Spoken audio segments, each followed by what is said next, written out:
Okay, welcome back. This is part two of our discussion of the art of ancient civilizations. We're on unit two. When we last left off, we were talking about ancient Egypt. We had just covered the beginnings, the unification of ancient Egypt, and we were just kind of reading the palette and getting a sense of what it could tell us about that event. And like I said, we will cover the palette of Namur a number of times because it comes up in a number of different ways.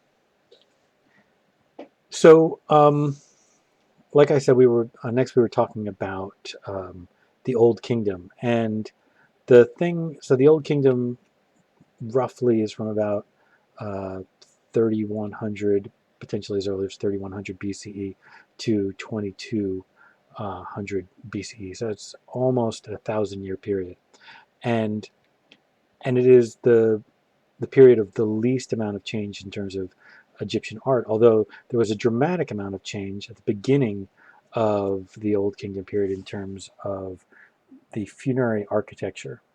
So, like that segue, that was a pretty nice segue. I didn't anticipate it.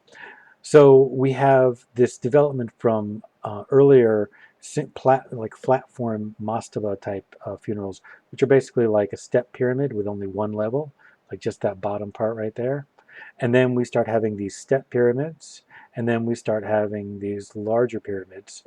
Um, and this is a transition that takes, I think, about 300 years.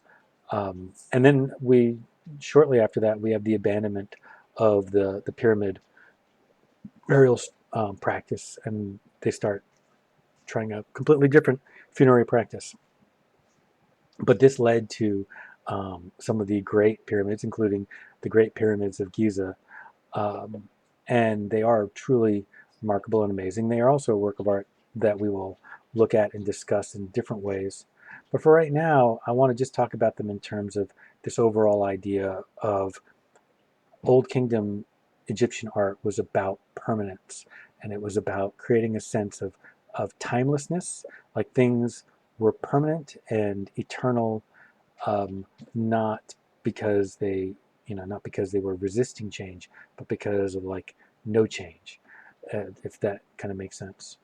And I think that ties into the idea of their funerary life and their belief in the afterlife.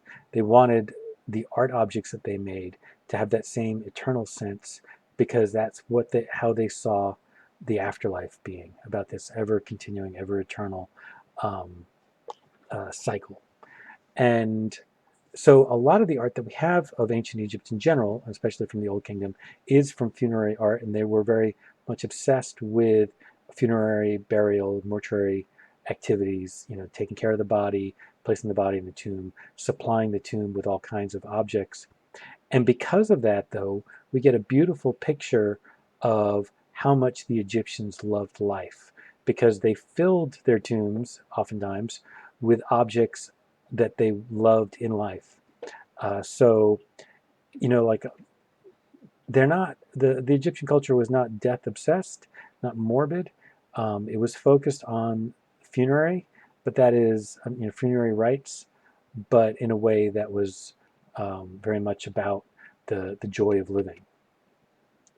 So, and I think this idea of expressing a timeless stability was the most especially true in terms of the artwork about and for the pharaohs, for the kings of all the city states. And there it was important that they feel like they are never ever going to move. So lifelikeness, right, is not exactly what they were going for. When we think of a portrait of a head of state, we don't necessarily think that the artist should be going for something so kind of restrained, quiet, or that all the portraits should look so similar to each other. But that wasn't what the Old Kingdom artists were after. They were after more this idea that every pharaoh is a representation of the pharaoh, um, and that each pharaoh is eternal in his own way. So there's also one of the things that's kind of interesting is the way that permanence and clarity of communication are more important than naturalism. And so, like, here's a good example of how much they've stretched out her arm in order to make her believably hold his side, so that you don't get kind of a weird, like just a few tips of fingers on his side, which is what naturally we would be seeing in that kind of pose. But instead, they give a full hand, which way overstretches her arm. But they prefer that because that's clear and stable. So after the Old Kingdom, there was the Middle Kingdom. The Middle Kingdom was dominated, a period dominated by a lot of warfare, rivalry between different dynasties, including also Egypt was at periods dominated by foreign dynasties. This is also true about the New Kingdom, by the way. And then we have the start of the New Kingdom, and with the 18th dynasty, one of the most, Egypt becomes extremely powerful in this period, partially because they had this experience of having to oust foreign rulers a couple of times. In the New Kingdom, Egypt becomes imperial, that they decide that it's important for them to spread their power beyond Egypt and take over other people as a way of protecting themselves from being attacked from outside.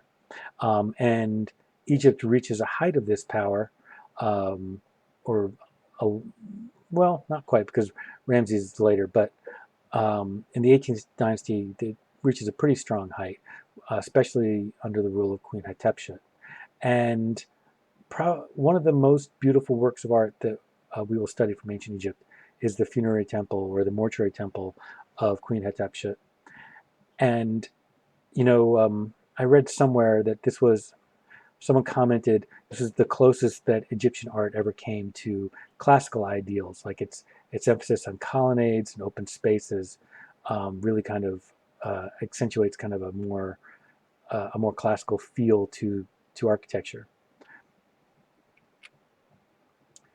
Immediately, or not immediately, but shortly after that period, we move into a period called the Amarna Period, which is this very brief period in the New Kingdom when a particular pharaoh decides to kind of shake everything up and change the whole structure of Egyptian society. He primarily, and it is the belief of Egyptologists and ancient historians, that his primary goal was to coalesce power or take power away from some of the different um, uh, priesthoods, especially the priests of Amun, who had a lot of control of Egypt at the time and a lot of control of the budget, money. And so what he decided to do was to create sort of a counter cult, the cult of Aten instead of Amun. And Aten is the sun disk, and Aten kind of represents a unification of the gods, unification of Amun and Ra. And now a lot of people misinterpret this as that Akhenaten, who used to be Akhenamen, but changed his name to Akhenaten, that Akhenaten was a monotheist, right? That he was trying to create Egypt, turn Egypt into a monotheistic country where they believed in one God and only one God. And it does, there's very little evidence, well, actually, there's no evidence of that. The evidence is for the fact that he was pushing a monolatry system, which basically just means that Aten is the head god, he is the top god. And by making Aten the top god, that then makes Akhenaten the top priest as well as the pharaoh, which would have coalesced a lot more power around him. Unfortunately, we're getting to the that was a 1 minute mark, so we're getting close to the end. So I'm probably not going to be able to finish up. In a second, we're going to talk about ancient Mesopotamia. But I guess the one thing I want to say about the Amarna period is that although it didn't last very long, it did lead to some rather radical changes in Egyptian art, even if just briefly. Like a good example is the use of sunken relief right here. You'll learn about sunken relief later on, don't worry. The use of sunken relief here in a situation where normally it would never be used, or this kind of more stylized, more elongated, rounded stylization of figures, or this exploration of almost an Egyptian version of naturalism in the bust of Queen Nefertiti. Okay, we'll end there, and I'll meet you at